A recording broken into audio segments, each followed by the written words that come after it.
بسم اللہ الرحمن الرحیم۔ حضرت عبداللہ بن عباس رضی اللہ تعالیٰ عنہ بیان کرتے ہیں کہ رسول اللہ صلی اللہ علیہ وآلہ وسلم لوگوں میں سب سے زیادہ سخاوت کرنے والے تھے، اور آپ کی شان اجود الناس بالخیر اور اکرم الناس بالخیر تھی۔ سب سے زیادہ جود و کرم کے ساتھ حاجت مندوں، ضرورت مندوں، محتاجوں پر خرچ کرتے تھے۔ آپ کے خرچ کرنے اور سخاوت کرنے کی شان تیز ہوا کی طرح تھی، جو کچھ مال غنیمت، تحائف، ہدیہ، عطیات، صدقات و خیرات آتے وہ فوراً خرچ کر دیتے۔ آپ کی شان سخاوت سے ہر کوئی تیز ہوا کی طرح فیض یاب ہوتا تھا، اور تیز ہوا کی طرح یہ چیزیں آپ کے پاس رکتی نہ تھیں بلکہ مستحقین تک فوری پہنچ جاتی۔ جو کچھ دن کو آتا وہ رات آنے سے پہلے بڑھ جاتا اور تقسیم ہو جاتا تھا۔ سخاوت کرتے وقت زیادہ سے زیادہ عطا کر کے نہ اپنے فاقے کا اندیشہ کرتے اور نہ ہی عطا کرنے والے کو اندیشہ فاقہ رہنے دیتے۔ اتنا عطا کرتے کہ وہ فاقہ کش خود صاحب مال، صاحب عطا اور صاحب سخا بن جاتا۔ اس لیے حضرت انس رضی اللہ تعالیٰ عنہ بیان کرتے ہیں کہ رسول اللہ صلی اللہ علیہ وآلہ وسلم سے ایک شخص نے سوال کیا تو آپ نے 2 پہاڑوں کے درمیان جتنی بکریاں آتی تھیں اس کے برابر بکریاں اسے عنایت فرما دیں۔ جب وہ شخص واپس اپنی قوم میں گیا تو انہیں پکار پکار کر کہنے لگا، سارے کے سارے مسلمان ہو جاؤ۔ لیکن ایک دن بہت ہی حیرت انگیز واقعہ پیش آیا۔ واقعہ کچھ اس طرح تھا کہ نبی پاک صلی اللہ علیہ وآلہ وسلم اپنے گھر میں تشریف فرما ہیں۔ دروازے پر ایک فقیر نے صدا دی، کوئی اللہ کا بندہ اس دکھیارے کی مدد کر دے۔ حضور پاک نے فقیر کی آواز سنی تو حضرت عائشہ رضی اللہ تعالیٰ عنہا سے فرمانے لگے،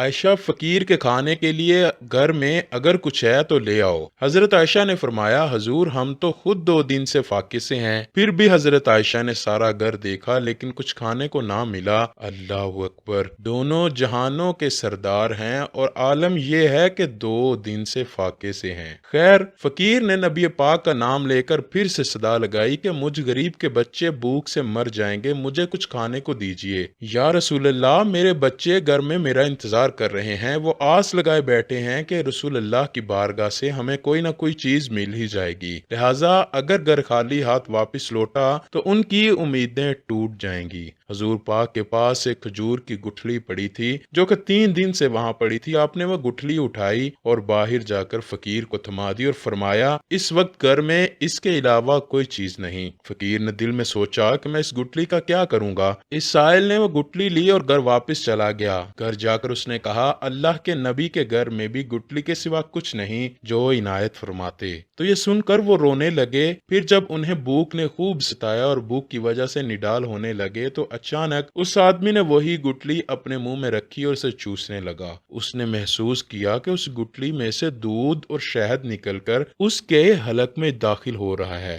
وہ کافی دیر تک اس میں سے دودھ اور شہد چوستا رہا۔ پھر جب وہ سیر ہو گیا تو اس نے اپنی بیوی سے کہا، بڑی حیرانگی کی بات ہے، اس گٹھلی میں سے دودھ اور شہد نکل رہا ہے، لو تم بھی چوس کر دیکھو۔ یہ کہہ کر اس نے گٹھلی اپنی بیوی کو دے دی۔ اس نے گٹھلی منہ میں رکھ لی اور واقعی اس میں سے دودھ اور شہد نکلنے لگا۔ اس طرح وہ بھی سیر ہو گئی تو باری باری سب گھر والوں نے اس گٹھلی کو چوس کر دودھ اور شہد سے اپنی بھوک مٹا دی اور اللہ تعالیٰ کا شکر ادا کیا۔ پھر انہوں نے اس گٹھلی کو تبرک سمجھ کر کہ یہ حضور نبی کریم صلی اللہ علیہ وآلہ وسلم کے گھر سے حضور کے ہاتھ مبارک سے چھو کر آئی ہے، اسے کپڑے میں لپیٹ کر رکھ لیا۔ جب دوسرا دن ہوا، عورت کو بھوک لگی تو اس گٹھلی کا خیال آیا، لہٰذا وہ گئی اور جس کپڑے میں اس نے گٹھلی لپیٹ کر رکھی تھی وہ اٹھا کر کھول کر دیکھا تو وہی گٹھلی سرخ یاقوت کی بن چکی تھی، جس کی روشنی سے سارا گھر جگمگانے لگا۔ وہ بڑی حیران ہوئی۔ بہرحال اس نے وہ گٹھلی لی، بازار چلی گئی جہاں اس نے اسے 60,000 درہم کے عوض بیچا۔